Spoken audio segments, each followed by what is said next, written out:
عدل باب نمبر 3۔ اسلامی حکومت کا بنیادی فریضہ یہ ہے کہ وہ ملک میں عدل قائم کرے۔ عدل کا تقاضا تو زندگی کے ہر شعبے میں ہوتا ہے، لیکن اس جگہ ہم صرف عدالتی عدل کے متعلق بات کریں گے، جس کا تعلق قانون سے ہے۔ قرآن عدل کرنے والی ایجنسی یعنی عدالت کے لیے بھی ضروری رہنمائی دیتا ہے۔ عدل کے سلسلے میں ایک اہم بنیادی حقیقت کا سمجھ لینا ضروری ہے۔ دنیا کے عام تصور کے مطابق عدالت کا منصب ملک کے مروجہ قوانین کے مطابق متنازع معاملات کے فیصلے کرنا ہوتا ہے۔ اس لیے جب کوئی فیصلہ مروجہ قانون کے مطابق ہوگا تو اسے مبنی بر عدل کہا جائے گا۔ لیکن ذرا سوچئے کہ اگر خود وہ قانون ہی عدل پر مبنی نہ ہو تو اس کے مطابق فیصلہ مبنی بر عدل کس طرح قرار پائے گا؟ لہذا قرآن کریم بنیادی طور پر یہ کہتا ہے کہ ملک کا قانون بھی عدل پر مبنی ہونا چاہیے۔ اس باب میں وہ اس فلسفیانہ بحث میں نہیں الجھتا کہ قانون کے مبنی بر عدل ہونے سے مفہوم کیا ہے اور عدل کی تعریف کیا ہے۔ اس کا خطاب اسلامی مملکت سے ہے، اس لیے وہ مختصر الفاظ میں یہ دو ٹوک فیصلہ سنا دیتا ہے: من لم يحكم بما انزل الله فاولئك هم الكافرون۔ سورت 5 آیت 44۔ مفہوم اس کا یہ ہے، جو خدا کی نازل کردہ کتاب کے مطابق فیصلے نہیں کرتے تو انہی لوگوں کو کافر کہا جاتا ہے۔ یعنی اگر حکومت کا قانون کتاب اللہ کے مطابق ہے تو وہ اسلامی مملکت ہے، اگر اس کے مطابق نہیں تو وہ کافرانہ حکومت ہے۔ جو قانون کتاب اللہ کے مطابق ہوگا وہ مبنی بر حق قرار پائے گا، جو اس کے خلاف ہوگا وہ ظلم پر مبنی ہوگا۔ اسی لیے اس نے عدل کرنے والوں کے متعلق کہا ہے: یہدون بالحق وبہ یعدلون۔ سورت نمبر 7 آیت 158۔ وہ حق کی طرف لوگوں کی رہنمائی کرتے ہیں اور اسی کے مطابق عدل کرتے ہیں۔ الحق کے مطابق عدل ہی در حقیقت عدل ہے۔ اگر قانون ہی الحق کے مطابق نہیں تو اس قانون کے مطابق عدل حق کے مطابق قرار نہیں پا سکتا، اور الحق کتاب اللہ کا دوسرا نام ہے۔ یہی فرق ایک اسلامی حکومت اور سیکولر حکومت میں ہے۔ سورہ صاد میں ہے: یا داود انا جعلناک خلیفۃ فی الارض۔ اے داؤد، ہم نے تمہیں ملک میں حکمرانی عطا کی ہے۔ فاحکم بین الناس بالحق۔ اس سے مقصد یہ ہے کہ تم لوگوں کے متنازع امور کے فیصلے حق کے ساتھ کرو، ولا تتبع الہوی۔ اور اس میں اپنے جذبات کو قطعاً دخل نہ دینے دو۔ فیضلک عن سبیل اللہ۔ سورت 38 آیت 26۔ اگر تم نے ایسا کیا تو یہ بات تمہیں خدا کی راہ سے گمراہ کر دے گی۔ اس سے دو باتیں واضح ہیں، ایک یہ کہ ملک کا قانون الحق کتاب اللہ کے مطابق ہونا چاہیے، اور دوسری یہ کہ عدالت کو اپنے جذبات سے بلند ہو کر قانون کے مطابق فیصلہ کرنا چاہیے۔ اسی کو عدل کے مطابق فیصلہ کہا جائے گا۔ نمبر 2، نظام عدل کے لیے قرآن کا حکم یہ ہے کہ اذا حکمتم بین الناس ان تحکموا بالعدل۔ سورت 4 آیت 58۔ جب تم لوگوں میں فیصلہ کرو تو فیصلہ عدل کے مطابق کرو۔ مصالحت بھی عدل کے ساتھ کراؤ۔ سورہ حجرات میں ہے کہ اگر کبھی ایسا ہو کہ مسلمانوں کے دو گروہ آپس میں لڑ پڑیں، فَأَصْلِحُوا بَيْنَهُمَا بِالْعَدْلِ۔ سورت 49 آیت 9، تو ان میں عدل یعنی کتاب اللہ کی روح سے مصالحت کرا دو۔ کسی قوم کی دشمنی بھی تمہیں اس بات پر آمادہ نہ کر دے کہ تم عدل سے کام نہ لو۔ وَلَا يَجْرِمَنَّكُمْ شَنَآنُ قَوْمٍ عَلَىٰ أَلَّا تَعْدِلُوا اعْدِلُوا هُوَ أَقْرَبُ لِلتَّقْوَىٰ۔ سورت 5 آیت 8۔ کسی قوم کی دشمنی بھی تمہیں اس پر آمادہ نہ کر دے کہ تم اس سے عدل نہ کرو۔ ہمیشہ عدل کرو کہ یہی شعار تقوی کے قریب تر ہے۔ مسلمانوں ہی کے نہیں، غیر مسلموں کے فیصلے بھی عدل کے ساتھ کرو۔ رسول اللہ سے ارشاد ہے کہ اگر اہل کتاب بھی تمہارے پاس فیصلوں کے لیے آئیں، فَاحْكُمْ بَيْنَهُمْ بِالْقِسْطِ۔ سورت 5 آیت 42، تو ان کے باہمی فیصلے بھی انصاف کی روح سے کرو۔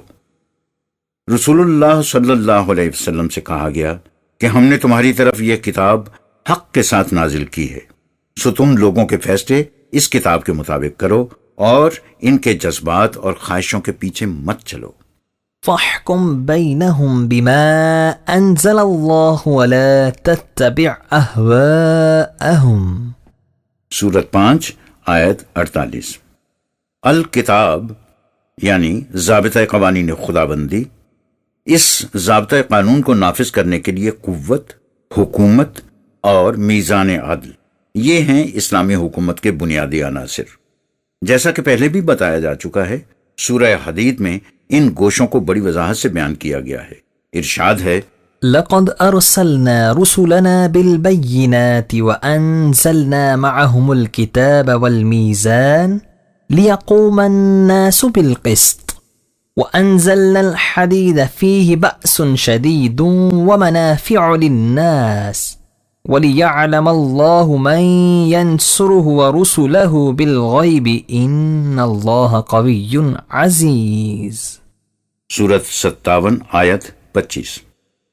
مفہوم یہ ہے، اس مقصد کے لیے خدا نے ایسا انتظام کیا ہے کہ وہ مختلف اقوام کی طرف اپنے رسولوں کو واضح دلائل دے کر بھیجتا ہے، اور ہر رسول اپنے ساتھ ضابطۂ قوانین بھی لاتا ہے۔ وہ اس ضابطۂ قوانین کی روح سے ایسا معاشرہ قائم کرتے ہیں جس میں ہر شخص کا عمل ٹھیک ٹھیک نتیجہ مرتب کرے اور یوں لوگ عدل و انصاف پر قائم رہیں۔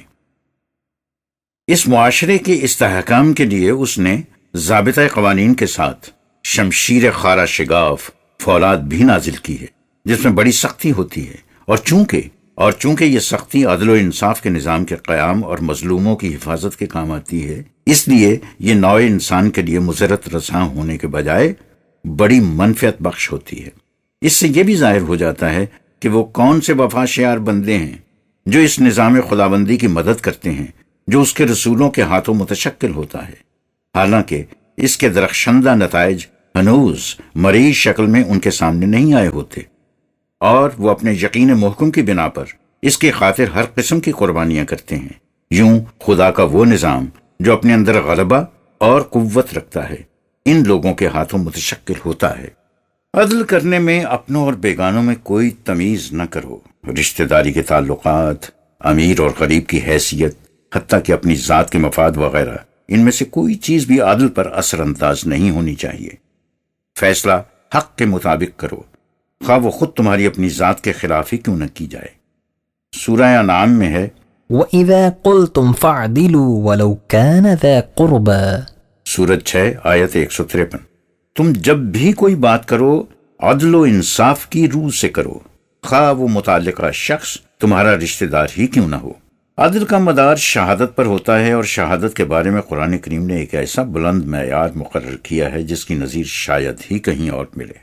فرمایا، يا أيها الذين آمنوا كونوا قوامين بالقسط شهداء لله ولو على أنفسكم أو الوالدين والأقربين إن يكن غنيا أو فقيرا فالله أولى بهما ولا تتبعوا الهوى أن تعدلوا وإن تلبوا أو تعرضوا فَإِنَّ اللَّهَ كَانَ بِمَا تَعْمَلُونَ خَبِيرًا۔ سورت 4 آیت 135۔ اس نظام کے قیام کے لیے جس میں حال اور مستقبل دونوں کی خوشگواریاں حاصل ہوتی ہیں، بنیادی شرط یہ ہے کہ تم دنیا میں عدل و انصاف کے محافظ و نگران بن کر رہو۔ یہ سورت نمبر 5 آیت 8 میں بھی فرمایا گیا ہے۔ عدل کے لیے ایک بنیادی شرط سچی شہادت ہے۔ تم شہادت نہ مدعی کی طرف سے دو نہ مدعا علیہ کی طرف سے، تم خدا کی طرف سے گواہ بن کر کھڑے ہو اور ہمیشہ عدل و انصاف کو مد نظر رکھ کر سچی شہادت دو، خواہ یہ شہادت اور تو اور خود تمہارے اپنے خلاف جائے یا تمہارے والدین یا دیگر رشتہ داروں کے خلاف۔ اس باب میں امیر اور غریب میں بھی کوئی امتیاز نہ کرو، حتیٰ کہ دشمن سے بھی عدل کرو۔ سورت 5 آیت 8 میں بھی یہی مضمون ہے۔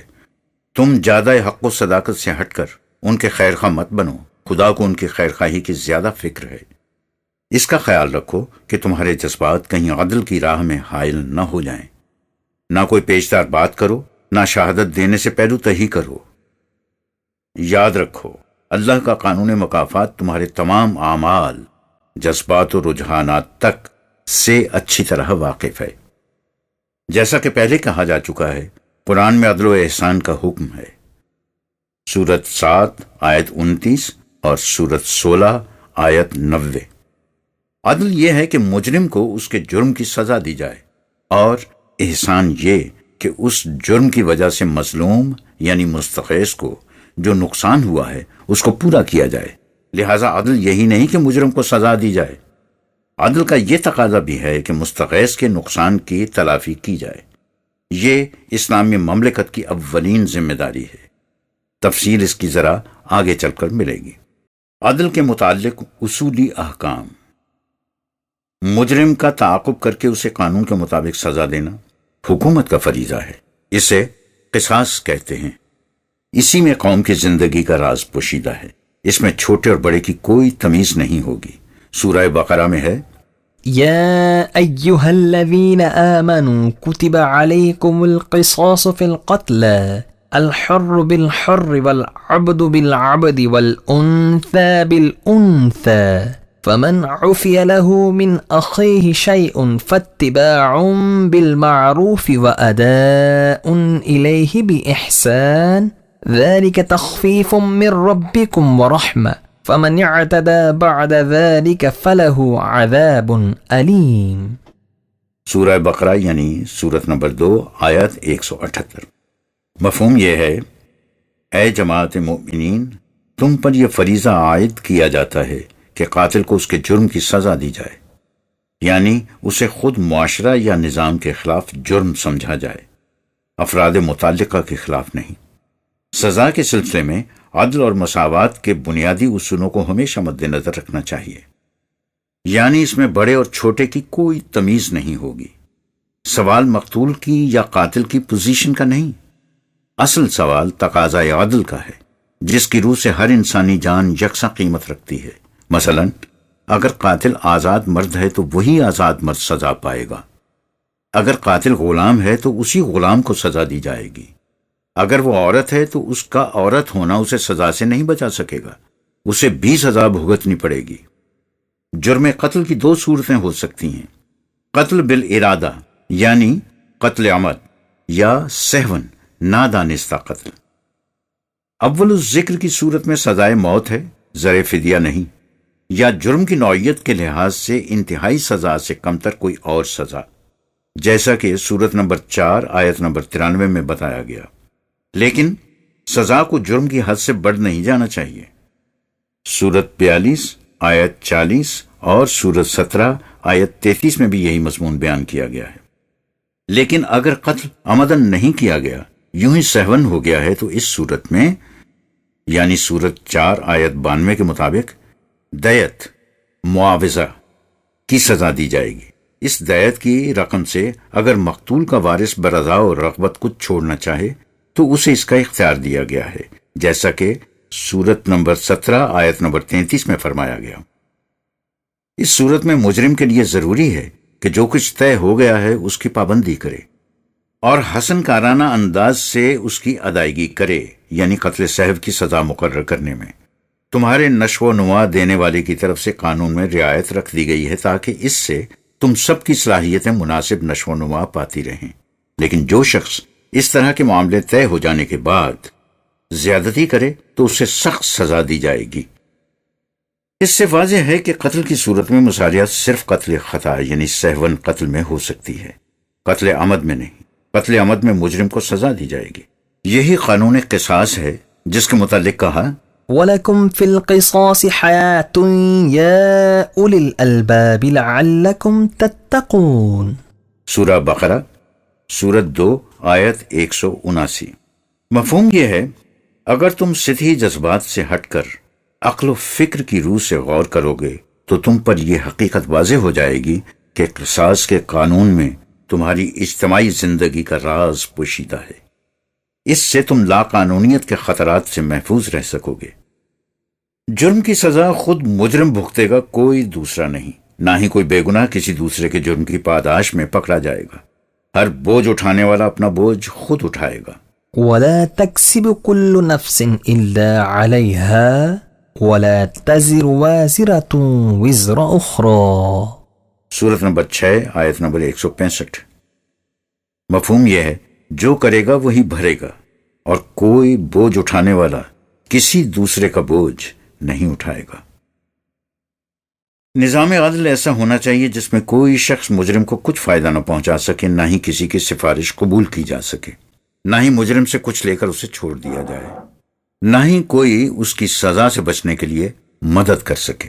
ارشاد خداوندی ہے واتقوا يوما لا تجزي نفس عن نفس شيئا ولا يقبل منها شفاعة ولا يؤخذ منها عدل ولا هم ينصرون. سورت نمبر 2 آیت نمبر 48. مفہوم یہ ہے کوئی شخص کسی مجرم کا ذرا سا بوجھ بھی نہیں بٹا سکے گا.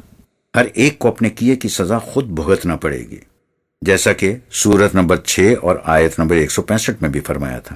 نہ ہی کسی کی سفارش کسی کے کام آ سکے گی، نہ ہی کسی سے اس کے جرم کے معاوضے میں کچھ رشوت لے کر اسے چھوڑ دیا جائے گا، اور نہ ہی کوئی شخص کسی مجرم کی مدد کو پہنچ سکے گا. یہ اس دنیا میں بھی ہوگا جب قرآن کا نظام عدل قائم ہوگا، اور آخرت میں بھی جب تمام فیصلے خدا کے قانون مکافات کی روح سے ہوں گے. مجرم کی سزا جرم کی نوعیت کے مطابق ہوگی، اس سے زیادہ نہیں. اس باب میں اصول یہ ہے کہ جزاء سیئۃ سیئۃ مثلها.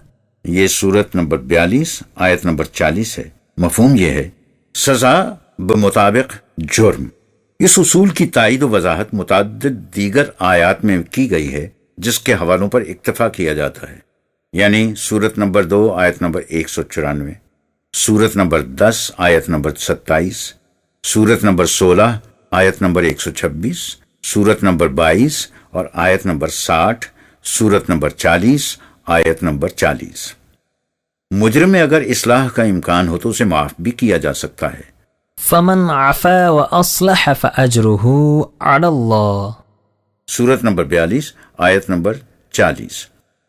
مفہوم یہ ہے جو شخص کسی کے جرم کو معاف کر دے اور یوں اس کے لیے اصلاح خویش کا موقع بہم پہنچائے تو اس کا اجر اللہ کے ہاں ہوگا.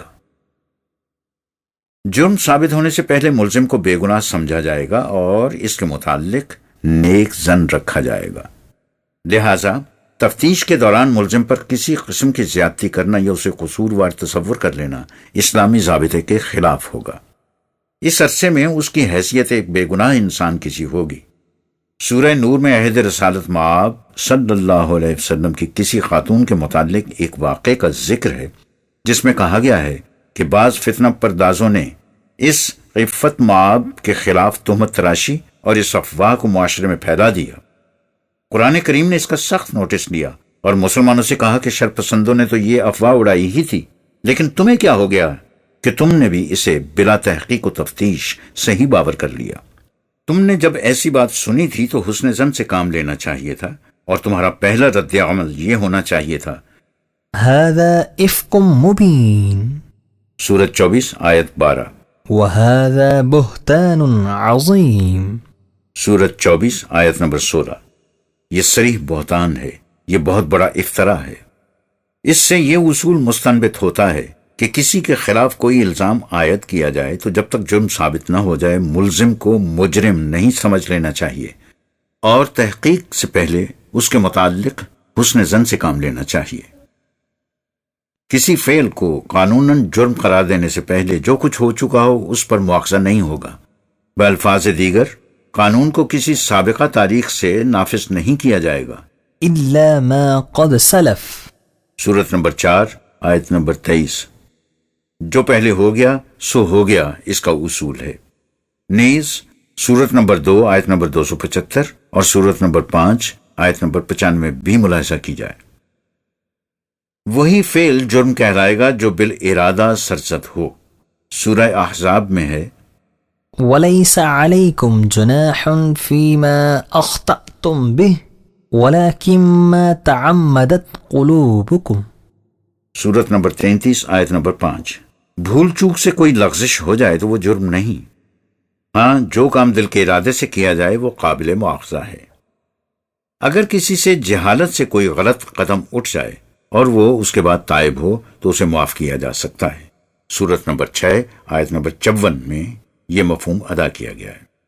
لیکن اس کے یہ معنی نہیں کہ لوگ قانون کی طرف سے لاپرواہی برتنے لگ جائیں۔ لاپرواہی کو الگ جرم قرار دینا چاہیے۔ مثلا قتل عمد بالارادہ کی سزا موت، لیکن قتل بالخطا یعنی سہون قتل کی سزا دیت، خون بہا ہے۔ سورت نمبر 4 آیات نمبر 92 اور 93۔ اس کے معنی یہ ہیں کہ لاپرواہی کو بھی قابل مواخذہ قرار دیا گیا ہے، لیکن بالارادہ فعل جتنا سنگین جرم نہیں۔ کسی سے کوئی جرم جبرن کرایا جائے تو وہ مجرم نہیں ہوگا۔ سورت نمبر 16 آیت نمبر 106۔ جبر کس قسم کا ہو سکتا ہے اس کی تفصیل میں جانے کا یہ مقام نہیں۔ کبائر الاسم یعنی بڑے بڑے جرائم سے بچنے والوں سے اگر کبھی کبھار کوئی خفیف سی لغزش ہو جائے تو وہ قابل معافی ہونی چاہیے۔ مومنین کے متعلق کہا الذين يجتنبون كبائر الإثم والفواحش إلا اللمم۔ سورت نمبر 53 آیت نمبر 32 ونیز سورت نمبر 42 آیت نمبر 27 ونیز سورت نمبر 42 آیت نمبر 37۔ مفہوم یوں ہے، یہ لوگ بڑے بڑے جرائم اور فواحش سے مجتنب رہتے ہیں، بجز اس کے کہ ان سے یوں ہی کوئی نادانستہ معمولی سی قابل ملامت حرکت سرزد ہو جائے۔ جو کسی کو غلط راستے پر ڈالتا ہے اس کے جرائم میں وہ خود بھی شریک ہوتا ہے۔ مجرمین کے متعلق کہا لِيَحْمِلُوا أَوْزَارَهُمْ كَامِلَةً يَوْمَ الْقِيَامَةِ وَمِنْ أَوْزَارِ الَّذِينَ يُضِلُّونَهُمْ بِغَيْرِ عِلْمٍ أَلَا سَاءَ مَا يَزِرُونَ۔ سورت نمبر 16 آیت 25 اور سورت نمبر 29 آیت 13۔ مفہوم یوں ہے، وہ اپنے جرائم کا پورا بوجھ اپنی کمر پر لادے ہوں گے اور ان لوگوں کے جرائم کا بھی کچھ بوجھ جنہیں انہوں نے جانے بوجھے بغیر غلط راستے پر ڈال دیا تھا۔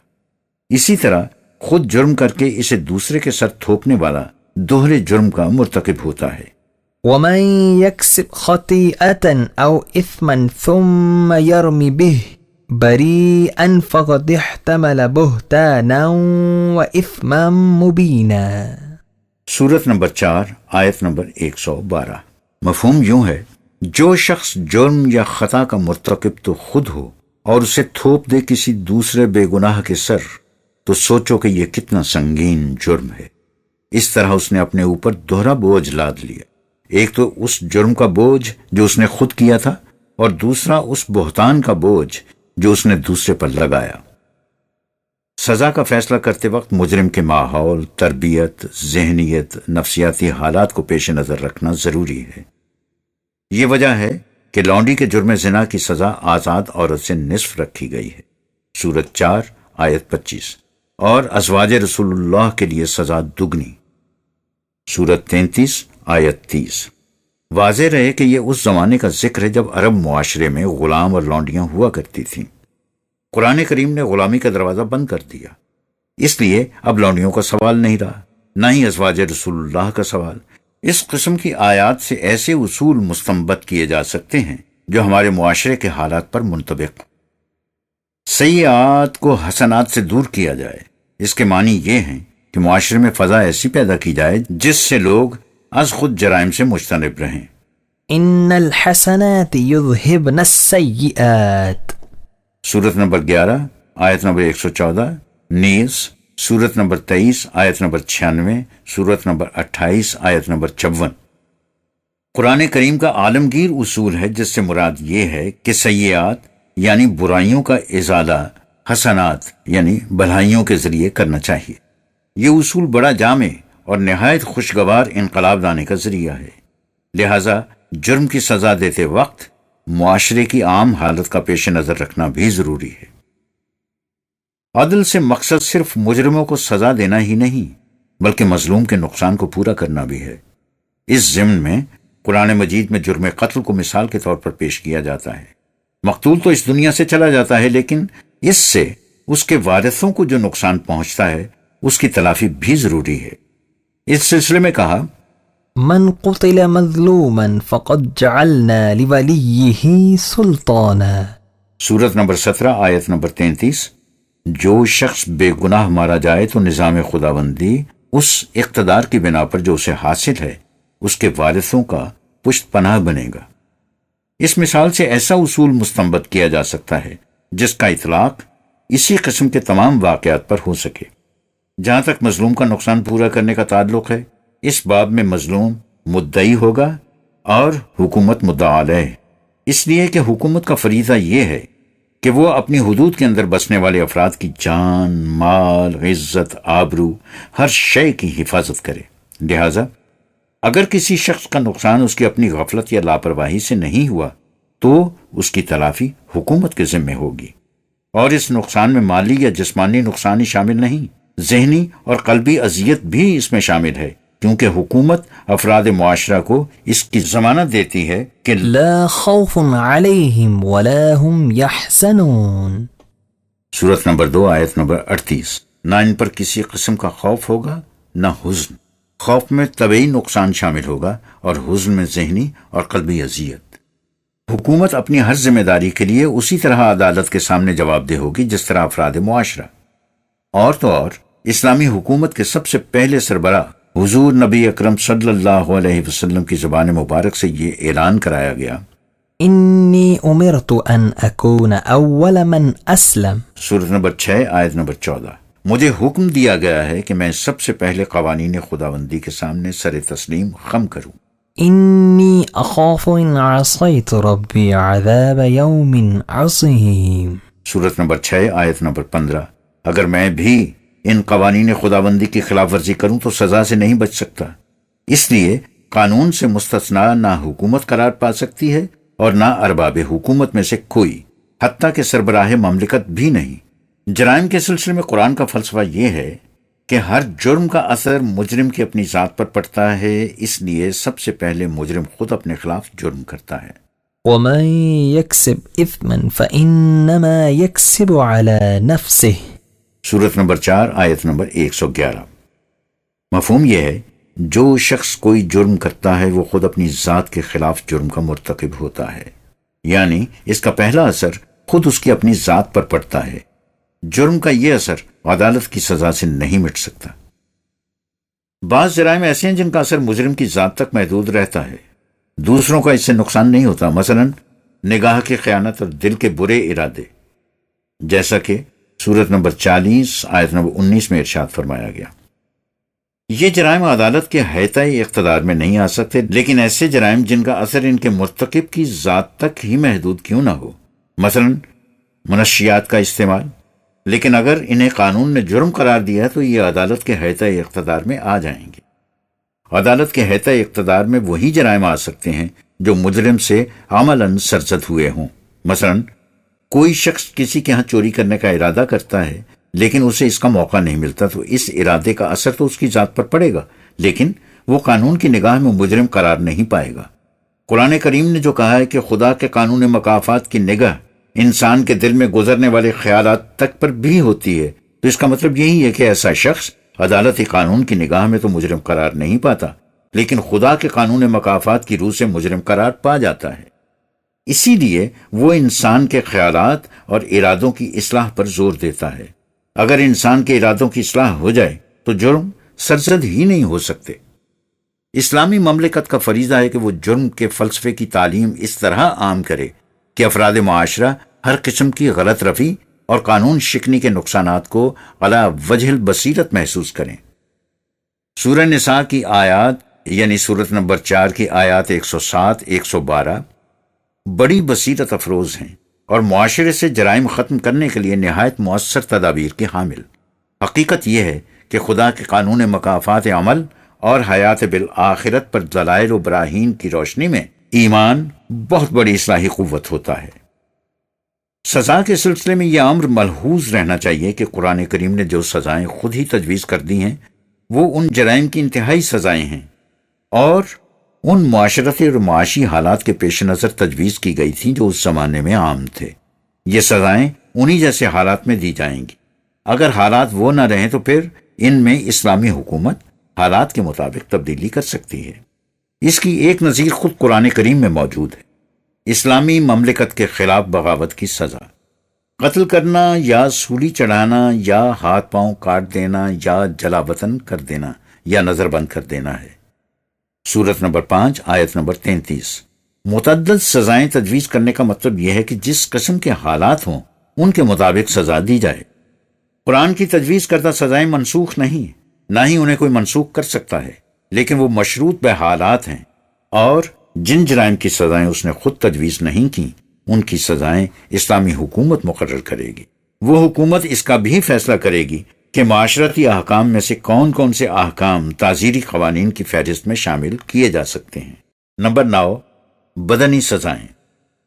قرآن کریم نے جرائم کی بدنی سزائیں تجویز کی ہیں۔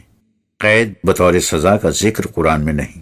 کسی عورت سے عام بے حیائی کی بات سرزد ہو جانے سے اسے گھر میں محبوس کر دینے کا ذکر آیا ہے۔ واللاتی یأتین الفاحشة من نسائکم فاستشہدوا علیہن 4 منکم فإن شہدوا فأمسکوہن فی البیوت حتی یتوفاہن الموت او یجعل اللہ لہن سبیلا۔ سورت نمبر 4 آیت نمبر 15۔ مفہوم یہ ہے اگر تمہاری عورتوں میں سے کسی سے ایسی بے حیائی کی حرکت سرزد ہو جو زنا کی طرف لے جانے کا موجب ہو سکتی ہے تو ان کے خلاف اپنے میں سے 4 گواہ لاؤ۔ اگر وہ اس کی شہادت دیں اور جرم ثابت ہو جائے تو ان عورتوں کو باہر آنے جانے سے روک دو تاکہ انہیں موت آ جائے، یا خدا کا قانون ان کے لیے ایسی صورت پیدا کر دے جس سے وہ اس قسم کی حرکات سے رک جائیں۔ مثلا اگر وہ شادی شدہ نہیں تو ان کی شادی ہو جائے۔ زنا کی سزا کا ذکر سورت نمبر 24 آیت نمبر 2 میں ہے اور تہمت لگانے کا سورت نمبر 24 آیت نمبر 4 میں۔ یا جیسا کہ پہلے کہا جا چکا ہے، فساد اور بغاوت کے سلسلے میں نظر بندی کا ذکر سورت نمبر 5 میں آیات 33 اور 34 میں ہے۔ سورہ احزاب کی ایک آیت سے عادی مجرموں کو ملک بدر کرنے کا بھی اشارہ ملتا ہے۔ اس میں پہلے کہا گیا ہے يا أيها النبي قل لأزواجك وبناتك ونساء المؤمنين يدنين عليهن من جلابيبهن ذلك أدنى أن يعرفن فلا يؤذين وكان الله غفورا رحيما۔ سورت نمبر 33 آیت نمبر 59۔ مفہوم یہ ہے اے نبی تو اپنی بیویوں اور بیٹیوں سے اور مومنوں کی عورتوں سے کہہ دے کہ وہ باہر نکلیں تو اپنے کپڑوں کے اوپر ایسا کشادہ سا کپڑا پہن لیا کریں جس سے زینت نمایاں نہ ہو۔ یہ پہلو سورہ نمبر 24 آیت نمبر 31 میں بھی ہے۔ یہ اس لیے ضروری ہے کہ وہ پہچانی جا سکیں کہ شریف بیویاں جا رہی ہیں اور کوئی بدقماش انہیں تنگ نہ کرے۔ یہ چیز ان کے لیے قانون خداوندی کی روح سے حفاظت اور تربیت کا موجب بن جائے گی۔ اس کے بعد ہے لئن لم ينتهي المنافقون والذين في قلوبهم مرض والمرجفون في المدينة لنغرينك بهم ثم لا يجاورونك فيها إلا قليلا ملعونين أينما ثقفوا أخذوا وقتلوا تقتيلا۔ الاحزاب سورت نمبر 33 آیت نمبر 60-61۔ مفہوم یہ ہے تم اتنی احتیاط برتو اگر اس کے بعد بھی منافقین یعنی وہ لوگ جن کے دل میں خباثتیں بھری ہوئی ہیں اور وہ فتنہ پرور جن کا کام ہی معاشرے میں شرانگیز خبریں پھیلانا ہے اپنی شرارتوں سے باز نہ آئیں تو پھر ان کے خلاف قوت کا استعمال کرنا پڑے گا۔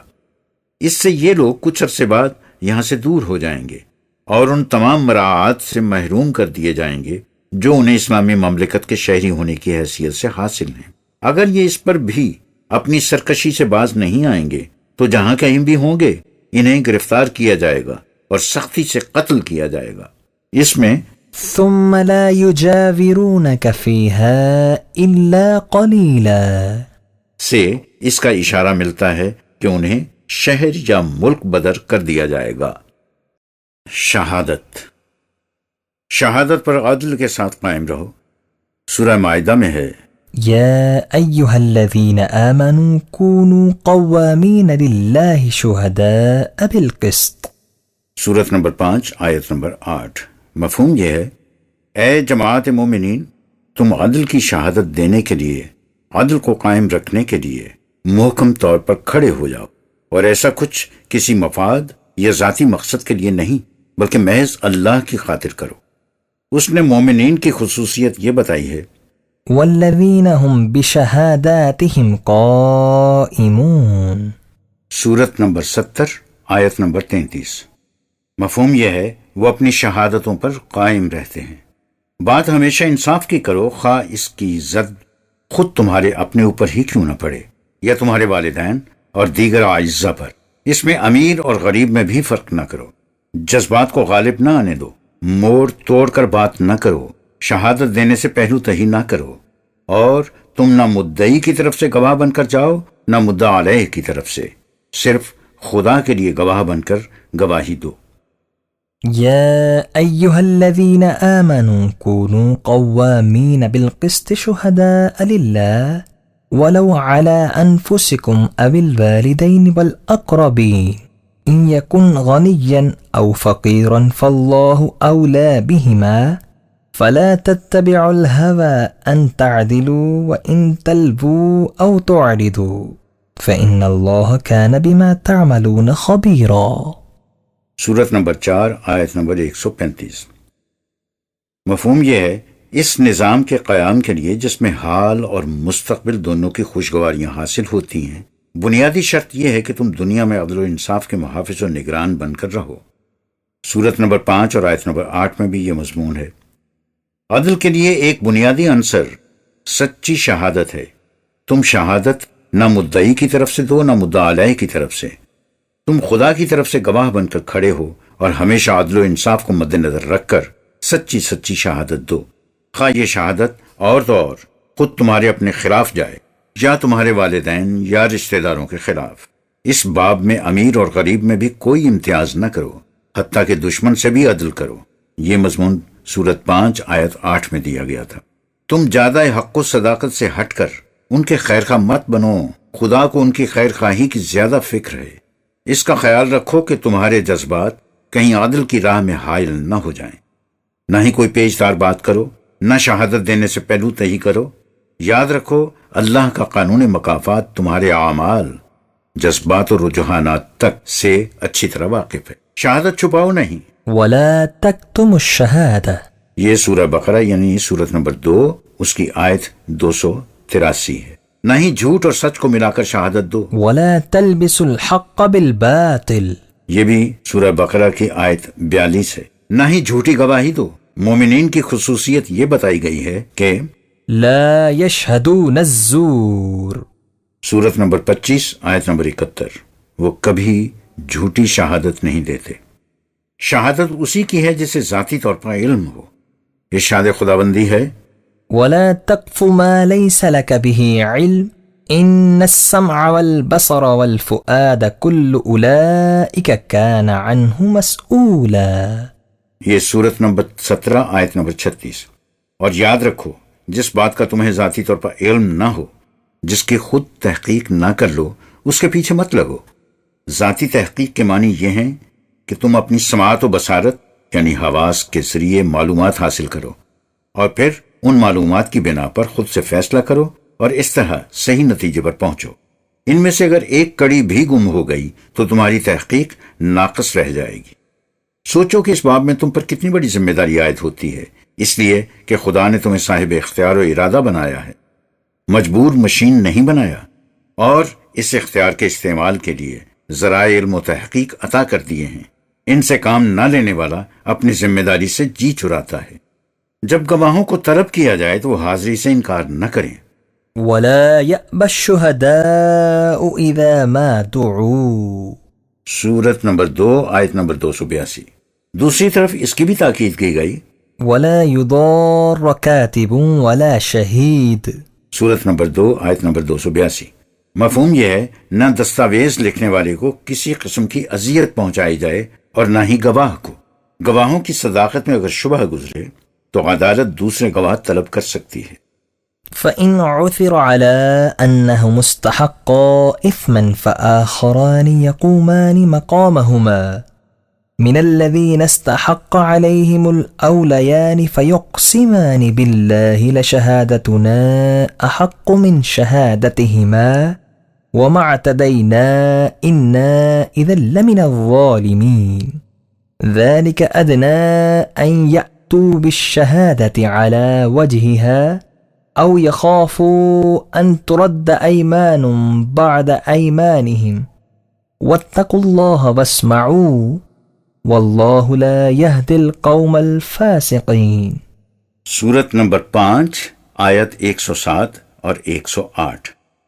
مفہوم کچھ یوں ہے، اگر یہ معلوم ہو جائے کہ انہوں نے سچی گواہی نہیں دی تو جس پارٹی کے خلاف انہوں نے غلط گواہی دی تھی اس پارٹی کے 2 گواہ سامنے آئیں اور خدا کی قسم کھائیں کہ ہماری گواہی سابقہ گواہوں کے مقابلے میں زیادہ سچی ہے، ہم حق سے ذرا تجاوز نہیں کریں گے، اگر ایسا کریں تو ہم مجرم قرار دیے جائیں۔ قانون الہی میں شہادت پر شہادت لینے کی گنجائش اس لیے رکھ دی گئی ہے کہ اس سے اس امر کا امکان ہے کہ گواہ حقیقت کے مطابق شہادت دیں، کیونکہ انہیں اس کا خدشہ ہوگا کہ دوسرے گواہوں کی شہادت سے ان کی شہادت کی تردید ہو جائے گی، اور اس طرح وہ مجرم بھی قرار پائیں گے اور معاشرے میں ان کی بدنامی بھی ہوگی۔ اب تمہارے لیے ضروری ہے کہ تم قوانین خداوندی کی نگہداشت کرو اور ان باتوں کو دل کے کانوں سے سنو۔ اگر تم اس راہ کو چھوڑ کر کسی دوسری راہ پر چل نکلے تو وہ راہ تمہیں کبھی منزل مقصود تک نہیں لے جائے گی۔ گواہ اپنوں میں سے ہونے چاہیے بجز اس کے کہ مجبوری کی حالت ہو۔ وصیت کے ضمن میں فرمایا، يا أيها الذين آمنوا الشهادة بينكم إذا حضر أحدكم الموت حين الوصية 2 ذوى عدل منكم أو آخران من غيركم إن أنتم ضربتم في الأرض فأصابتكم مصيبة الموت تحبسونهما من بعد الصلاة فيقسمان بالله إن ارتبتم لا نشتري به ثمنا ولو كان ذا قربى ولا نكتم شهادة الله إنا إذا لمن الآثمين۔ سورت 5 آیت 106۔ مفہوم یہ ہے، اے جماعت مومنین، اگر تم میں سے کسی کی موت کا وقت قریب آ جائے اور وہ وصیت کر رہا ہو، کیونکہ وصیت کرنا فرض ہے، سورت 2 آیت 180، تو اس کے لیے گواہوں کی ضرورت ہوگی، سو تم اپنے لوگوں میں سے 2 ایسے گواہ مقرر کر لو جو انصاف پسند ہوں۔ لیکن اگر تم سفر کی حالت میں ہو اور ایسی جگہ پر جہاں اپنے آدمی موجود نہیں اور وہاں موت کا سامنا ہو جائے تو پھر دوسرے لوگ ہی گواہ بنا لو۔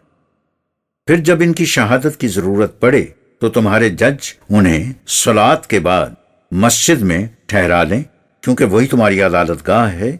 اگر تمہیں شبہ ہو کہ وہ ویسے سچ نہیں کہیں گے تو وہ قسم کھا کر کہیں کہ ہم نے اس گواہی کے عوض کسی سے کچھ نہیں لیا، خواہ وہ ہمارا قریبی عزیز ہی کیوں نہ ہو، اور نہ ہی ہم سچی شہادت کو چھپائیں گے۔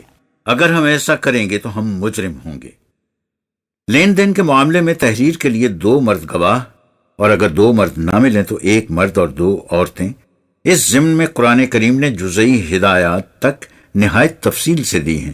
اس سے واضح ہوتا ہے کہ اس کے نزدیک لین دین کے معاملے کو کس قدر صاف اور پختہ ہونا چاہیے۔ ہم یہاں وہ ہدایات پوری کی پوری درج کر دینا مناسب سمجھتے ہیں۔ يا أيها الذين آمنوا إذا تداينتم بدين إلى أجل مسمى فاكتبوا وليكتب بينكم كاتب بالعدل ولا يأب كاتب أن يكتب كما علمه الله فليكتب وليملل الذي عليه الحق وليتق الله ربه ولا يبخس منه شيئا فإن كان عليه الحق سفيها أو ضعيفا أو لا يستطيع أن يمل هو فليملل وليه بالعدل واستشهدوا شهيدين من رجالكم فإن لم يكون رجلين فرجل وامرأتان ممن ترضون من الشهداء أن تضل إحداهما فتذكر إحداهما الأخرى ولا يأبى الشهداء إذا ما دعوا ولا تسأموا أن تكتبوه صغيرا أو كبيرا إلى أجله ذلكم أقسط عند الله وأقوم للشهادة وأدنى ألا ترتابوا إلا أن تكون تجارة حاضرة تديرونها بينكم فليس عليكم جناح ألا تكتبوها وأشهدوا إذا تبايعتم ولا يضار كاتب ولا شهيد وإن تفعلوا فإنه فسوق بكم واتقوا الله ويعلمكم الله واللہ بکل شیء علیم۔ سورت نمبر 2 البقرہ آیت نمبر 282۔ مفہوم یہ ہے جب تم کسی سے ایک مقررہ مدت کے لیے کچھ قرض لو تو اسے لکھ لیا کرو، اور چاہیے کہ ایک لکھنے والا تمہارے اس باہمی معاملے کو عدل کے ساتھ لکھ دے، وہ اس سے انکار نہ کرے۔ جب اسے اللہ نے علم عطا کیا ہے تو اسے چاہیے کہ اس سے دوسروں کو فائدہ پہنچائے۔ قرض لینے والا اس تحریر کو لکھوائے، کاتب کو چاہیے کہ وہ قانون خداوندی کی نگہداشت کرے اور جو کچھ لکھوایا جائے اس میں کسی قسم کی کمی بیشی نہ کرے۔ اگر قرض لینے والا کم عقل ہو یا ضعیف ہو یا اس تحریر کو لکھوانے کی بھی قابلیت نہ رکھتا ہو تو اس کی طرف سے اس کا کوئی دوست یا سرپرست عدل و انصاف کے ساتھ لکھوائے۔ اور ایسے معاملات کے وقت اپنے میں سے 2 مرد بطور گواہ بھی بلا لیا کرو۔ اگر کسی وقت 2 مرد موجود نہ ہوں تو ان میں سے جن پر فریقین رضامند ہوں 1 مرد اور 2 عورتیں بطور گواہ بلا لیا کرو۔ 2 عورتیں اس لیے کہ اگر ان میں سے کسی کو کچھ اشتباہ ہو جائے تو اسے دوسری یاد دلا دے۔ یہ سورت نمبر 43 آیت نمبر 18 میں بھی بتایا گیا ہے۔ اور جب گواہ بلائے جائیں تو انہیں چاہیے کہ وہ انکار نہ کریں۔ قرض تھوڑا ہو یا بہت، اس کی میعاد کے اندر دستاویز لکھنے میں کوتاہی نہ کرو۔ قانون خداوندی کی روح سے یہ چیز تقاضائے انصاف کے زیادہ قریب ہے اور شہادت کو محکم بنانے کا طریق اور شکوک و شبہات کے ازالے کی عمدہ تدبیر۔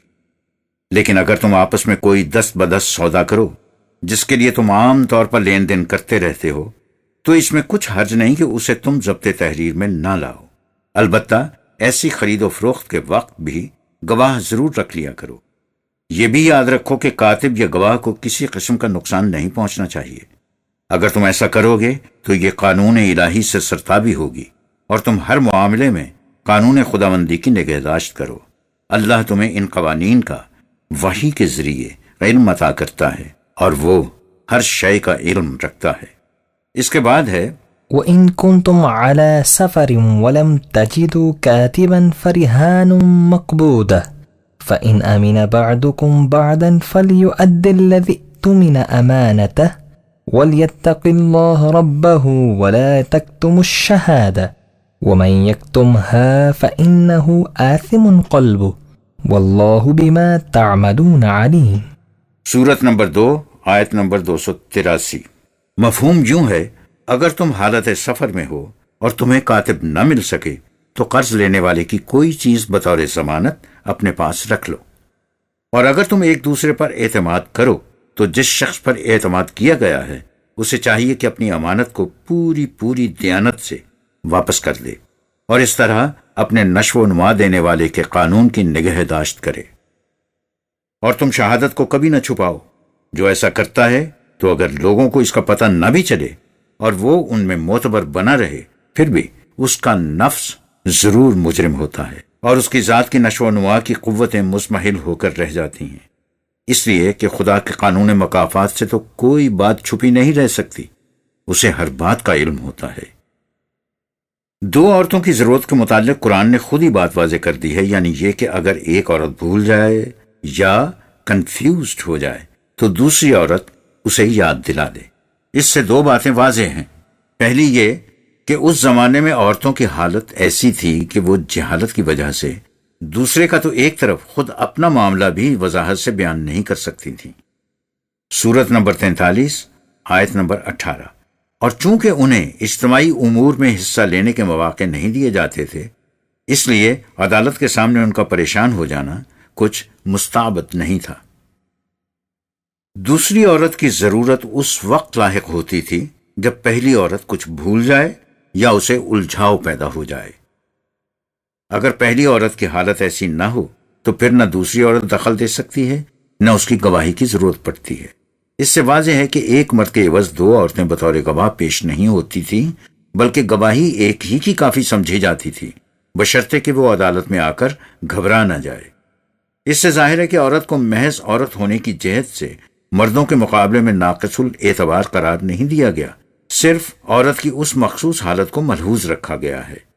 اگر وہ حالات نہ رہیں تو ایک عورت کی گواہی ایک مرد کی گواہی کے برابر تسلیم کی جائے گی۔ نمبر 9، جیسا کہ شق نمبر 7 میں بتایا گیا ہے، وصیت کے لیے کم از کم 2 گواہ ہونے چاہیے۔ سورت 5 آیت نمبر 106۔ نمبر 10، جرم فحش، عام بے حیائی کی باتوں کے لیے کم از کم 4 گواہ۔ واللاتی یأتین الفاحشة من نسائکم فاستشہدوا علیہن 4 منکم۔ سورت 4 آیت 15۔ یاد رہے کہ یہ گواہی عام بے حیائی کی باتوں کے لیے ہے، جرم زنا کے لیے نہیں۔ نمبر 11، باعصمت عورتوں کے خلاف تہمت کے ثبوت کے لیے کم از کم 4 گواہ۔ والذین یرمون المحصنات ثم لم یأتوا ب4 شہداء فاجلدوهم 80 جلدة ولا تقبلوا لهم شهادة أبدا وأولئك هم الفاسقون۔ سورت نمبر 24 آیت نمبر 4۔ مفہوم یوں ہے، جو لوگ پاک دامن عورتوں پر تہمت لگائیں اور اپنے دعوے کے ثبوت میں 4 گواہ نہ لائیں تو انہیں 80 کوڑے لگاؤ، اور اس کے بعد ایسے ساقط الاعتبار لوگوں کی جو دوسروں کے خلاف بے بنیاد الزامات لگائیں گواہی قبول نہ کرو، اور انہیں ان حقوق سے بھی محروم کر دو جو اسلامی مملکت کے شریف انسانوں کو حاصل ہوتے ہیں، اور اگر وہ اس پر بھی اس سے باز نہ آئیں تو انہیں اس سے بھی زیادہ سخت سزا دو۔ سورت نمبر 24 آیت نمبر 23 میں بھی اس کا حوالہ ہے، اس لیے کہ یہ لوگ صحیح راہ چھوڑ کر دوسری طرف نکل جاتے ہیں۔ لیکن تہمت اگر اپنی بیوی کے خلاف ہے اور گواہ نہیں ملتے تو قسم اٹھا لینا کافی ہوگا۔ سورہ نور میں ہے، والذین یرمون ازواجهم ولم یکن لهم شہداء الا انفسهم فشهادة احدهم 4 شهادات بالله انه لمن الصادقین والخامسة ان لعنة الله عليه ان كان من الكاذبین وَيَدْرَأُ عَنْهَا الْعَذَابَ أَنْ تَشْهَدَ 4 شَهَادَاتٍ بِاللَّهِ إِنَّهُ لَمِنَ الْكَاذِبِينَ وَالْخَامِسَةَ أَنَّ غَضَبَ اللَّهِ عَلَيْهَا إِنْ كَانَ مِنَ الصَّادِقِينَ۔ مفہوم اس کا یہ ہے، جو لوگ خود اپنی بیویوں کے خلاف تہمت لگائیں اور ان کے پاس سوائے اپنے آپ کے اور کوئی گواہ نہ ہو تو ایسے معاملے میں یوں فیصلہ کیا جائے گا کہ مرد 4 بار اللہ کو حاضر و ناظر جان کر گواہی دے کہ وہ سچ کہتا ہے، اور 5ویں بار یہ کہے کہ اگر میں نے جھوٹ بولا ہو تو مجھ پر خدا کی لعنت ہو، یعنی میں ان تمام حقوق و مفادات سے محروم کر دیے جاؤں جو مجھے مملکت خداوندی یعنی اسلامی حکومت کا شہری ہونے کی حیثیت سے حاصل ہیں۔ اس سے وہ عورت مجرم قرار پا جائے گی، لیکن اگر وہ اپنی مدافعت میں بھی اسی طرح خدا کو حاضر و ناظر جان کر گواہی دے کہ وہ مرد جھوٹ بولتا ہے، اور 5ویں مرتبہ کہے کہ اگر وہ سچا ہے تو مجھ پر اللہ کا غضب ہو، یعنی مجھے اس حلف دروغ گوئی کی سزا ملے، تو اس سے وہ بری الذمہ ہو جائے گی۔ نمبر 12، طلاق کے آخری مرحلے پر 2 گواہ۔ فَإِذَا بَلَغْنَ أَجَلَهُنَّ فَأَمْسِكُوهُنَّ بِمَعْرُوفٍ أَوْ فَارِقُوهُنَّ بِمَعْرُوفٍ وَأَشْهِدُوا ذَوَيْ عَدْلٍ مِّنْكُمْ وَأَقِيمُوا الشَّهَادَةَ لِلَّهِ۔ سورت 62 آیت 2۔ مفہوم یہ ہے، جب عدت کا زمانہ ختم ہونے کو آئے تو اس وقت اس معاملے پر پھر ٹھنڈے دل سے غور کرو۔ اگر نباہ کی صورت ممکن دکھائی دے تو خواہ علیحدگی کیوں اختیار کرو؟ قاعدے اور قانون کے مطابق میاں بیوی کی زندگی بسر کرو، لیکن اگر نباہ کی صورت نہ رہے تو پھر قاعدے اور قانون کے مطابق علیحدہ ہو جاؤ، اور اس آخری فیصلے پر اپنے میں سے 2 گواہ مقرر کر لو جو کسی کی روح رعایت نہ کریں، اور اسے فریضہ خداوندی سمجھ کر گواہی پر حق و انصاف سے قائم رہیں۔ طلاق وغیرہ کے متعلق تفصیلی احکام آگے چل کر آئیں گے، یہاں صرف شہادت کی بات ہو رہی ہے۔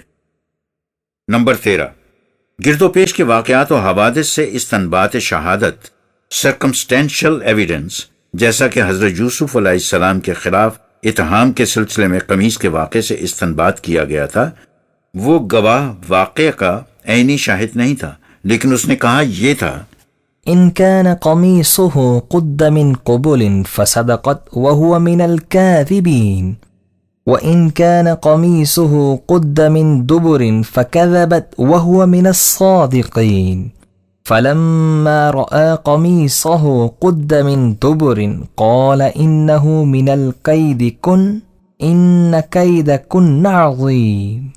مفہوم یہ ہے اگر یوسف کا کرتا آگے سے پھٹا ہے تو یہ عورت سچی ہے اور یوسف جھوٹا، اور اگر کرتا پیچھے سے پھٹا ہے تو عورت جھوٹی ہے اور یوسف سچا ہے۔ چنانچہ جب کرتے کو دیکھا تو وہ پیچھے سے پھٹا تھا۔ اس سے واضح ہو گیا کہ یوسف سچا ہے اور عورت جھوٹی۔ اس پر اس عورت کے خامن نے بیوی سے کہا کہ تم عورتیں بڑی مکار ہوتی ہو، تمہاری مکاریوں سے خدا کی پناہ، تمہاری چالیں کس قدر گہری اور تمہارے فریب کس قدر خطرناک ہوتے ہیں۔ واضح رہے کہ قرآن کریم نے اس کا ذکر بطور واقعہ کے کیا ہے۔